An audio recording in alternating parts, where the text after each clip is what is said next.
Chris Froome, has told Cyclingnews he believes he will be fully exonerated when his ongoing salbutamol case finally reaches a conclusion. Froome has to justify why double the permitted level of salbutamol was found in an anti-doping control at the Vuelta a España, but he insists he has done nothing wrong. While his legal team fight his case with the UCI, Froome is focused on targeting both the Giro d'Italia and Tour de France this summer to become the first rider of his generation to ever win 3 consecutive Grand Tours. Froome came across as quietly defiant and determined when he spoke with Cyclingnews before the Giro d'Italia. Normally soft-spoken and polite, Froome's voice and body language change when he is asked about his salbutamol case.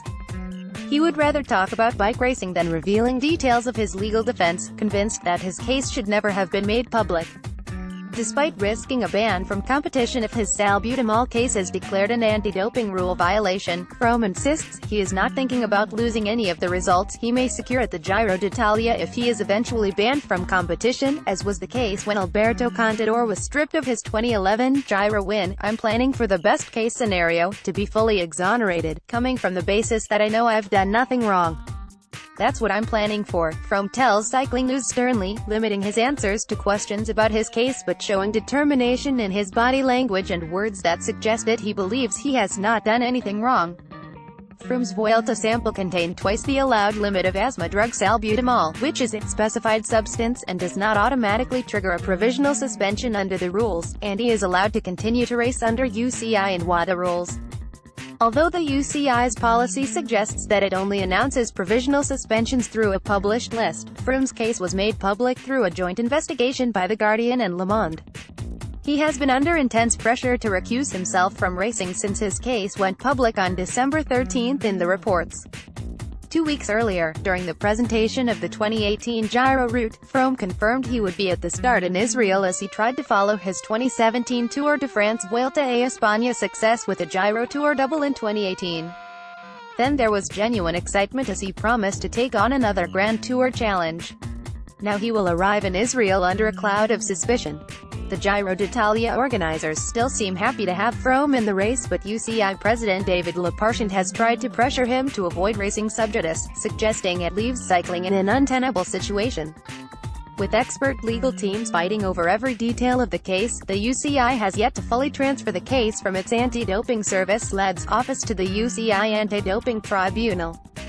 Froome also has a right to appeal any verdict to the Court of Arbitration for Sport.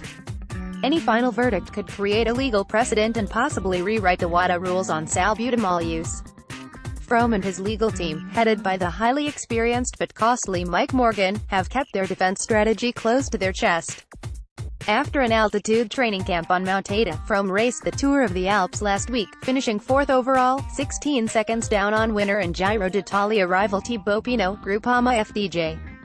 He was competitive but far from dominant, losing time on some climbs when the serious attacks came, only to close the gaps on the descents thanks to the work of loyal teammate Kenny Elissonde. Froome was dismissive after the final stage to Innsbruck, happy, despite his lack of success. I don't think that we can read too much into it. Everyone has different approaches to the Giro, he says. Indeed, racing seemed a pleasant distraction from his salbutamol case. It's been great because it's very easy just to get stuck into the racing. I'm not really getting pulled into that side of things, Froome tells Cyclingnews when asked about the difficulties of combining racing with his legal battle. Going for the Froome Slam, Froome heads to Israel with the idea of a Giro Tour double still very much on his mind. He may be quietly bracing himself for a possible suspension before July, but he seems able to separate his legal battle from his racing and put on a brave face.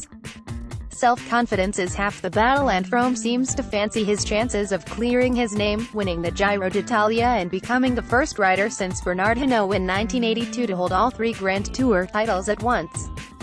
Hinault won the Giro d'Italia and Tour de France in 1982, and then the following year's Vuelta a España, which at the time was held in late April. Such a triple has been likened to the Tiger Slam, Tiger Woods' achievement of holding all 4 major titles in golf across 2000 and 2001. Froome seemed unaware of what the Tiger Slam is but is motivated by the idea of a Grand Tour Froome Slam. I can't remember the last time a rider won 3 Grand Tours consecutively. I don't think a rider in my generation has ever done that, so it'd be pretty special for me, Froome tells Cyclingnews. I've never gone for a Giro, racing for the win. After winning the Tour again and then the Vuelta on the back of it, the natural question was, are you going to go for the Giro now? Initially my response was that I didn't want to compromise a chance of a 5th Tour de France victory, but once I sat down with the team, and in particular my coach Tim Carrison, I looked at what it would be like to go for the Giro d'Italia before going on to the Tour de France. Given that I was able to do the Vuelta last year, I think I learned a lot about the transition between two Grand Tours and how to manage myself between them. We've got 6 weeks this year, compared to just the 4 between the Tour and Vuelta. It makes it even more manageable. Also, the way the Giro is laid out this year, with the start in Israel and the early extra rest day on the first Monday it made a lot of sense to go for it. Froome will reportedly be paid €1.4 million to ride the Giro, though race director Mauro Vengi quickly denied that. RCS Sport has coughed up the appearance fee, with the incentive possibly coming from someone in Israel keen to see the Grand Partenza garner as much global attention as possible. There are concerns about the political tension in the Middle East, and there have been calls from Palestinian solidarity movements for a boycott, with some fears of protests during the Giro d'Italia stages in Israel, especially as the state prepares to celebrate the 70th anniversary of its foundation. Like most riders in the peloton, Froome avoids the issue, preferring not to mix politics, religion and sport. When asked about this situation during the Tour of the Alps, "I'm not one to get involved in politics, I'm a bike rider. If a race starts in Israel, we're required to be there to start. I don't like to get involved in politics as a person," he says. A brutal Giro d'Italia, a Grand Tour of Classics. Froome spent the weekend before the Tour of the Alps doing vital reconnaissance in the northeast of Italy, studying the steep Monte Zoncolan climb, stage 15 to Zapata, and the important 34 km flat time trial from Trento to Rovereto. He had a packed schedule, but nothing was left to chance. The time trial will give Froome and 2017 Giro winner Tom Dumoulin, Sunweb, a distinct advantage on the likes of Fabio Aru, UAE Team Emirates, Thibaut Pinot, Groupama FDJ, Esteban Chaves and Simon Yates, Mitchelton Scott. But he knows the final mountain finishes to Prato Nevoso, Bardnecchia and Cervinia give the climbers a chance to pull back time and topple Froome if he is in the Maglia Rosa. It's a brutal Giro, Froome says. There are a lot of really tough mountain stages. The time trial is going to be critical as well. But it's not going to be one stage, that's for sure. The pure climbers won't necessarily be looking forward to the time trial because it's predominantly flat, but then again there are a lot of big climbs. The Zoncolan obviously stands out as a crucial climbing day for the climbers to get time back on the likes Tom Dumoulin, who should open up their advantage in the time trial. The Giro d'Italia rarely follows a logical pattern. That is what makes it such an entertaining race to watch. The twisting, rough and rolling Italian roads, the unpredictable hot, cold and possibly wet weather are all factors in deciding who emerges as the final winner. The overall contenders must adapt to the conditions and racing, with even Team Sky unable to control or foresee every eventuality the race throws up. Team Sky have tried and failed to win the Giro d'Italia in recent years.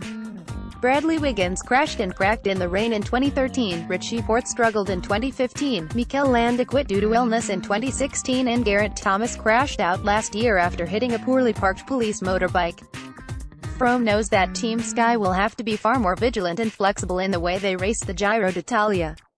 Big data and riding to watts can help neutralize their Tour de France rivals, but the Giro is far more difficult to control. It's more like a series of one-day races. It's a Grand Tour of Classics almost, where anything really can happen at any moment.